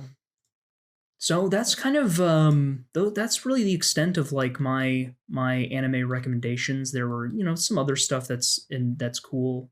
Second season of Promise Neverland. First season I loved. I actually binged that while I was in Japan. There's also a show called Mushoku Tensei, which is an isekai, which is the isekai genre is like somebody, some guy, he'll die or something will happen and they will be reincarnated in a fantasy world. It's a genre that's been oversaturated. Yeah, it's been oversaturated and overdone to death. There's like an isekai every season in the anime industry.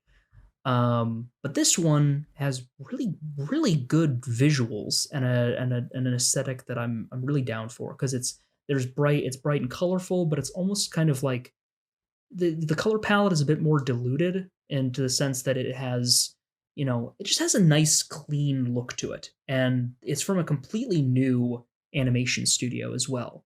So it's just I like that stuff because it kind of fills me with like hope for the future of the industry. Based on the trailer, it's apparently an adaptation of what was the quote pioneer of the genre, which I just translate to mean it's not going to be original in the slightest. But if the storytelling is good, could be fun. And that show is horny as fuck. just throwing that out there. Right. Yeah. But yeah, that's kind of the extent of the anime recommendations I have for the winter season. I think it's just important to, every like January, if you're like looking for good stuff to watch, look no further than anime, because they tend to have some really, really good shit. They put out that good. So when you're on your fucking winter break, you're like, oh yeah, let me get a fucking hit of that good ass anime. Yeah, I mean, you are more stuff. inside and stuff like that. So it is nice because you can't. I mean, it's not like even if it was warm out, we could go do anything. But in previous years, it's nice. Speaking of anime, Frank wanted to talk about the Batman animated series. After we had that nice long talk about how American anime is not anime, but I'm going to call it anime anyway. I just wanted to the attention to our listeners that there is a pretty good rumor. I mean, by pretty good, it's pretty solid. Pretty solid. It's a pretty solid rumor. I don't know if you guys know who Kevin Smith is. He has this. Oh yeah. I don't know. He's like Jay and Silent Bob is what I know him from. Yeah. He has a podcast called Fat Man Beyond with some other guy. And apparently he has Great name. some pretty good sources saying that they are HBO Max is in making a sequel show to the Batman the Animated Series show, which is like one of the most like iconic shows. I know Matt can relate to it. Michael's seen a few episodes of it too. What really gets me is if they're gonna do that, if Mark Hamill's no longer playing the Joker, what are they gonna do? Why So- wouldn't Troy he be Baker. playing the Joker? I don't He retired it. Oh, do with that because they could just get the guy that did him in the Arkham games. Troy Baker. Troy Baker. Troy Baker, my homie. Just there's so many Yeah, good actors that can just imitate the guys, like do Batman and stuff like that too. Right. They could True. figure it out, but And I don't know. That's also, pretty crazy. I feel like that's a childhood dream come true for a ton of people. Probably Yeah. they could show their kids. I mean, yeah. I mean, for me, if I wanted to show it to them, I just show them the original series. It's already on HBO Max. I don't know. I'm kind of a little bit skeptical for a couple of reasons because of what I think they might Fair. do, and also because if you think about it, we we got the Batman animated series. We got Batman Beyond. We got Justice League. We got Justice League Unlimited. We got a few other like The Static Shock standalone show and some other shit. films. Yeah, so we've gotten so much stuff from that universe, from like the Paul Dini like Batman animated universe. We even got the Superman show and stuff like that. Yeah. So there's been so much good shit that we've gotten from that universe. And also who's so it's Paul Dini, but who's the other? There's another guy who worked on the old animated series. I forget his name, but Yeah, I can't remember. Bruce Timm. Bruce Timm, Bruce Wayne? when he Terrible joke. works I'm on a couple of the things that he's worked on recently, especially the stuff that kind of reawakens that kind of rekindles that fire for like the old animated series. I can What? think off the top of my head, Killing Joke, and also Wait, you're Batman talking and about the Harley Killing Quinn. Joke movie? The Killing Joke movie, and That was the worst thing I've ever seen. By the way, and- it was terrible. and Batman, Fucking horrible. Batman and Harley Quinn. He worked on both of those, and it's like, Which Batman and Harley Quinn is in the animated universe. It was a pretty solid movie. Not gonna lie. yeah. I actually reviewed that on our old podcast. Funny enough, Oh shit, you I did. think Matt might have been there too. He probably I was. I think Probably I the was. DC. Here's my issue with Bruce Timm. Bruce Timm is great. He's been a part of this wonderful universe of superheroes that Yeah. really formed my childhood. He's also like really horny about these characters. You notice Yeah, that? but what was with that scene in the Batman and Harley Quinn one where Harley Quinn like tied Nightwing up and basically raped him or almost attempted to? What the fuck? I mean, okay. I Christ. mean, he did consent, but eventually. That's but, not but- okay. That would never happen. What the fuck? Wait. You got the Joker's sloppy seconds. What the hell? Damn. But she'd already dumped him though. She'd already dumped him. But then Killing Joke, the thing that's really egregious, Oh my god. Bruce Wayne fucking Barbara Gordon. So I Yeah, just which was not even in the book at all, and they just No. were like, let's run this terrible part of it. the first half of that movie wasn't in the comic. They made You it know, up that's because what they happened in the realized animated universe too. That's in the Batman Beyond universe. Batman and Barbara get together or something, and that's what splits the Bat family up. really. I didn't know that actually. Yeah, Well, I also- if you've seen the Return of the Joker animated movie, they go over that, I believe. I don't remember that. I do remember though. I mean, I remember what caused them to split up was the fact that was what happened with Tim Drake. That's what I recall. Like that's what You that know, was. I, I might be pulling something out of my ass right now, but Well, I will double check. But you are onto something though, because I remember the animated film, the animated straight to DVD film, Batman Mystery of the Batwoman. There was like a scene where like Barbara was on the phone with Bruce, and it like sounded like she was just like. It sounded like she was like pouting, kind of like, "Oh man, I'm just so sad we don't get to spend more time together." And then Bruce just was like, "I think we're going through a tunnel," and just like crumpled up like a newspaper into the receiver of the phone, and it was like this like, "Ha, it's so funny." But then I think about it later, and I'm just like, "How fucking young is she?" Like, Yeah, it's right. just- Jesus yeah, Christ. like and at least It's also there, your it's- like friend's daughter, my guy. Like, and at least then he was like turning down those advances like he should. But then it also was like, why is Barbara Gordon doing that? So I just think that Bruce Timm has this. It's so uncharacteristic of Batman to actually get with her. So anytime they do that, I just want to go up. What's the male equivalent of a cougar? Because that's what Bruce Wayne is apparently. Panther? Yeah, I mean he's Batman. I have no idea. Actually, I just made that up. He I think is he's just a Batman. cougar. So. Yeah, right. She was probably like, "Damn, he fine as ass." He's also Bruce Wayne, who's rich as hell. So Yeah, it's like the two combos. He's a gold digger. Yeah, gold digger. You know, I am a billionaire. Drops his Batman costume. Oh wait, I didn't know you were Batman. Digger. Never mind. Jesus Christ. Sorry, I got it, Frank. I got it.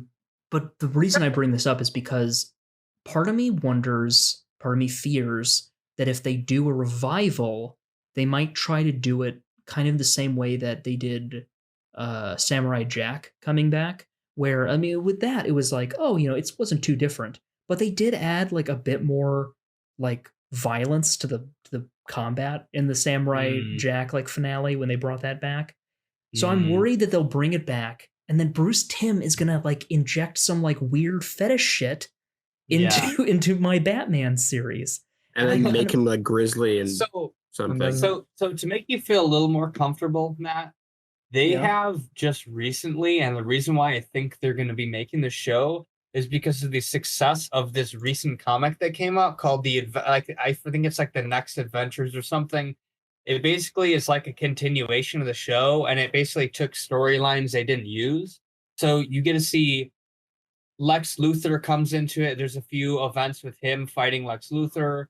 There's Deathstrokes in it, and then throughout these two storylines, you see a character in the shadows talking, like you don't know who it is, and it turns out it's Jason Todd, and Red Hood's introduced into it. Oh. So, but he's like bad, like when he originally came back, he's not like an anti-hero yet.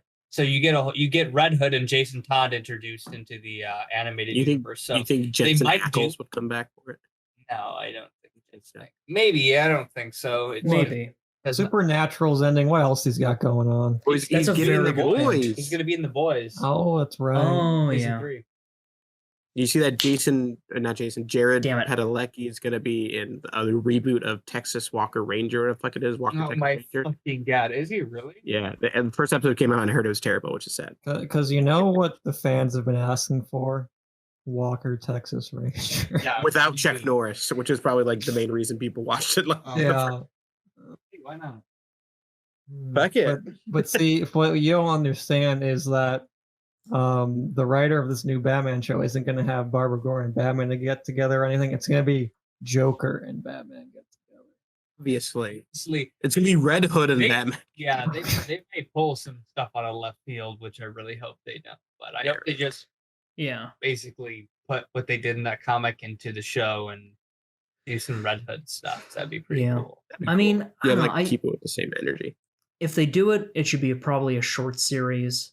I don't think we need like 5 more seasons of it. I also just think that we've already had a lot of spiritual spin-offs and sequels. I think I just want new superhero animated shows and new animated shows in general that rekindle that love for like some of this old stuff. Like me and Colin, we've been watching Legend of Korra, and I think, we were incredibly blessed to have gone to a show like that in the US. I just want just give me new ideas, give me new shows that are like that with like action and those types of character designs. Just like give me more. I hope that this Batman animated series revival is good and all, but I'm not super hyped just because I already have so much Batman stuff that I will share with my future children. I feel like this isn't something that we necessarily need. It's something that they'll bank on for sure. Oh yeah, a ton of money, especially around not only such a popular character but a popular show. So I think they'll do a good job with it. To be honest, you are right though. There's areas to mess it up, but going back to the whole Korra deal though is like, I know you were saying like you don't want them to mess up Batman, but using Korra as an example, I would rather a show try risk something with a new theme than just rehash the same thing, you know?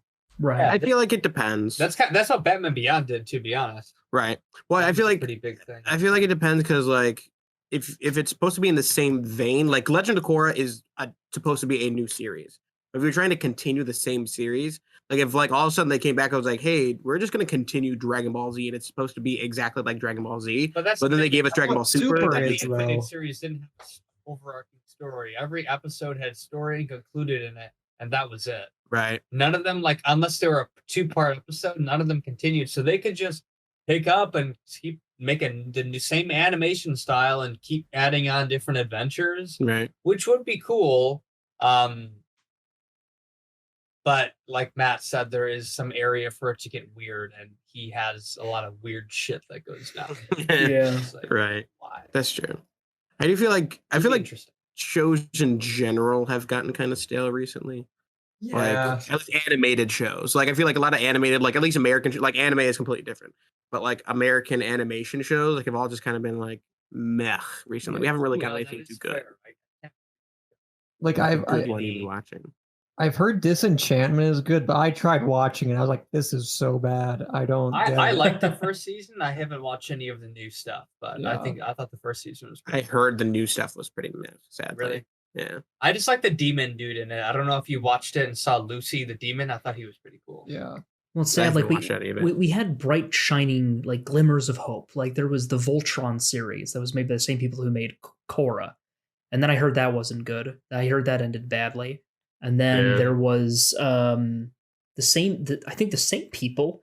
Man, what is with their track record? The same people ended up making I think what was it, the Dragon Prince on Netflix, that CG animated show that just wasn't the best. Really? Because it has 4 seasons. Does Wait, it what? have- Wait, it has sorry, what was it? 4? It has 4? I didn't even think know they it had more has than 2. 4. I could be What was wrong it? on that. What was it, Matt? The Dragon Prince. Oh Says- no, I don't think it has that many. I think it only has like 2. Yeah, I'm pretty sure it only got 2. Oh man, if it Yeah, got but I think it's 4, continuing. No, Yeah, but 3 what- seasons. Sorry, I'm What one off. animation shows besides anime have been like on point. Recently, I don't I think can't. there's many. I mean, like I can think of that like Harley Quinn show that was on for a while. I don't know if it's still going That on. was That was pretty like an good. adult funny show, but like, it's not like on point. It's like a funny show to just on. I don't feel like that's like a classic or anything. I feel like Rick and Morty would be the only one I can Oh think yeah, of. I love Rick and Morty. That's a good Yeah. show. Rick and Morty's been great. I feel like that's really the only thing I can think of off the top of my head. It's not like anime, or at least even anime-esque. Like I feel like, I guess I don't know. I guess We if need you're to counting, introduce it. I think the Yeah, difference well, between Rick and That's true. Morty and some of those other shows is that Rick and Morty doesn't heavily rely on its animation style. that's though, true. It really more of you know? relies on its kind of witty comedy and shit. Yeah. Yeah, it's such a good show. Yeah. Jesus, we need more. Give me more, please. Dan Harmon, There's dear plenty God. to come. Hey, speaking of animation, I just remembered something. And something to end the show on. I feel like I should recommend what I consider to be the best show of 2019. Wait, or- are you gonna tell? Are we going off of the weird wacky show when Frank asked you what was your weirdest wacky show? No, but I will mention that soon. Oh my god, thank you for reminding me. Okay, I just remembered. And actually, it's not the best show of 2019, but the second best show of 2019. So, You hitting sound like me when I'm Netflix. trying to rank shit. Yes, Wait, yes, no, yeah. that one's better.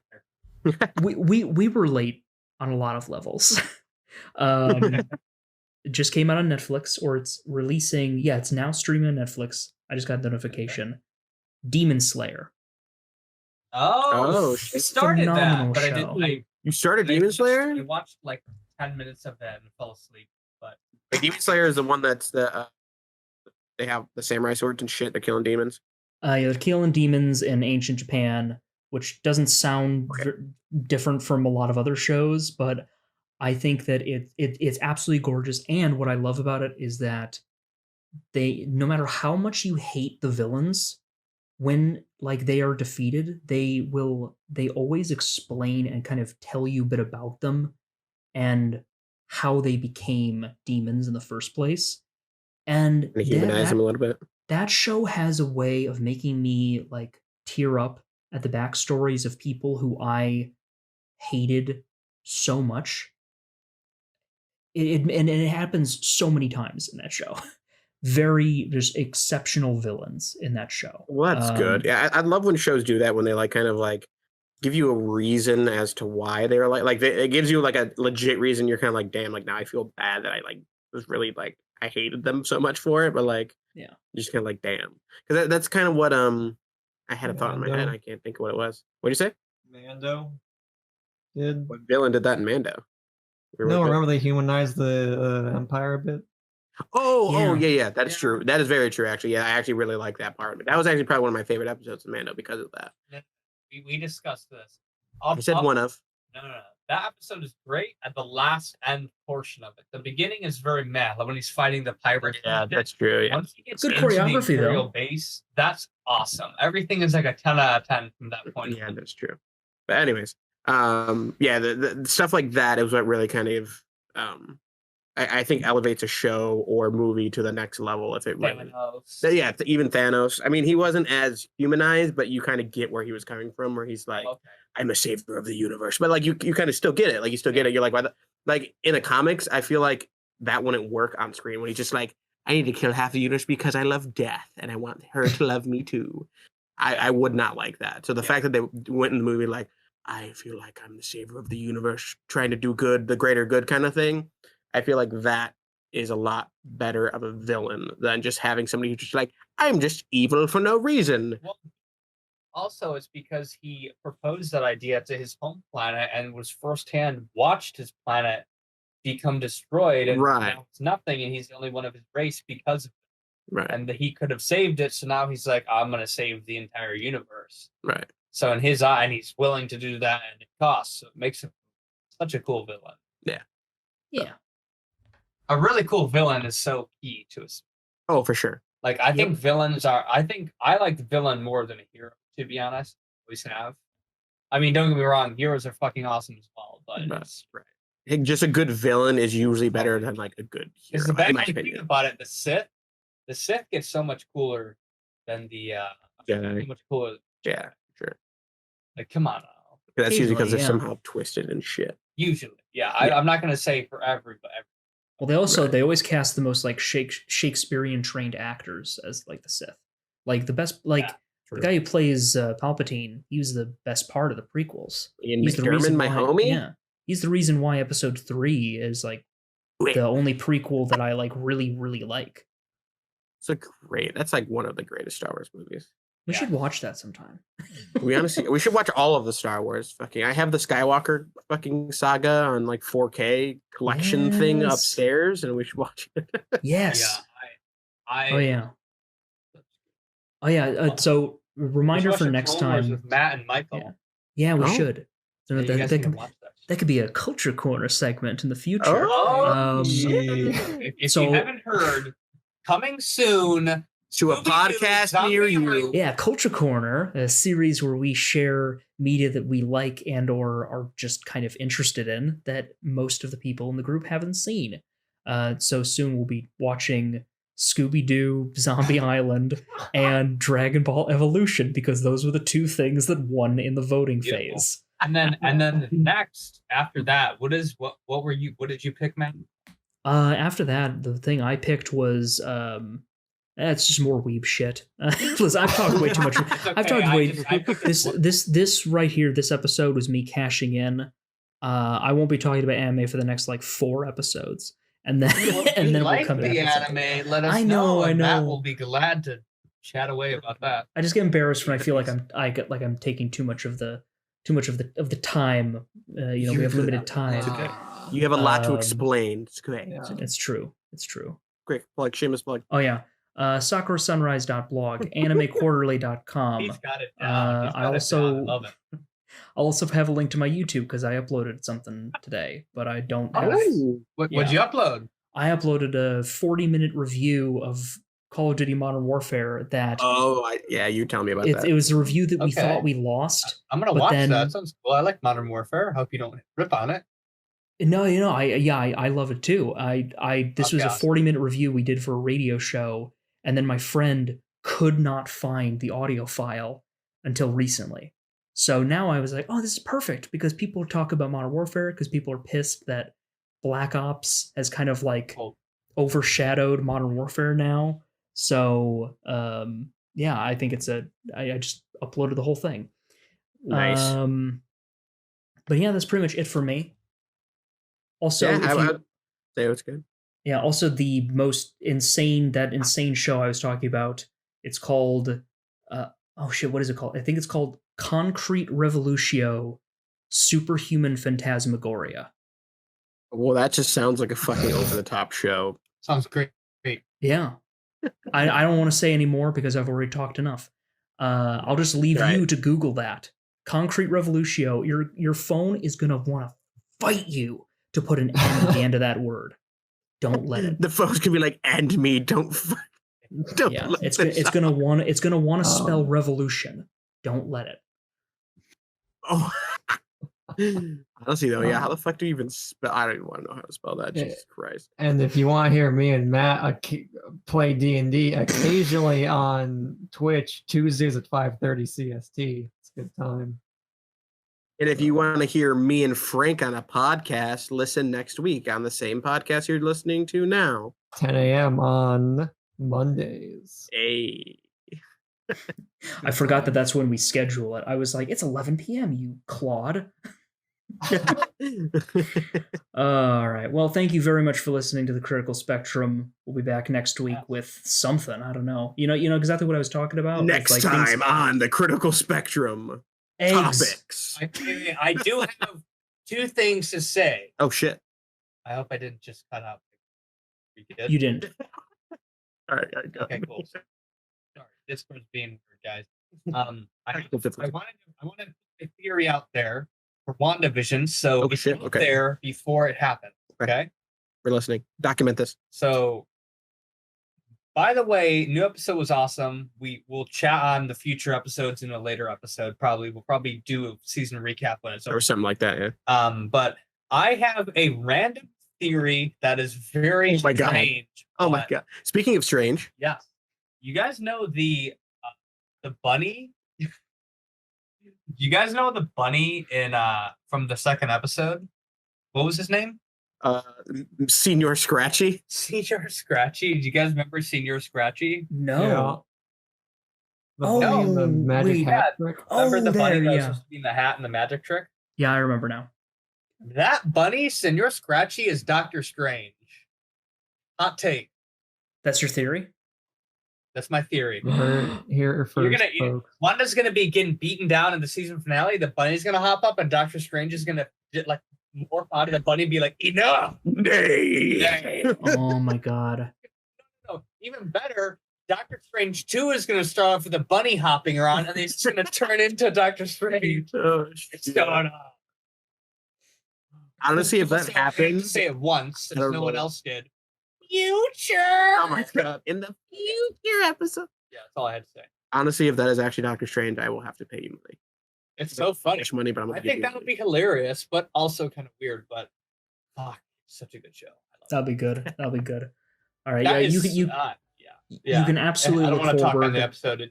We'll talk about it after we stop the recording. Yeah, honestly. Absolutely. But to the listeners, you can absolutely look forward to us talking more about WandaVision once it's finished, or probably like little bits and pieces here of discussion as the show's going Yeah. on, as new Totally. crazy things are revealed. And if you'd like to hear our thoughts on the first two episodes with spoilers, or some minor spoilers, I think it was pretty spoilery. The last episode, episode 4, is going to be your friend. But Oh, until show. then, thank you very much for listening. We'll see you next week. I have See to. you guys. Me and Michael really have to pee. Yeah.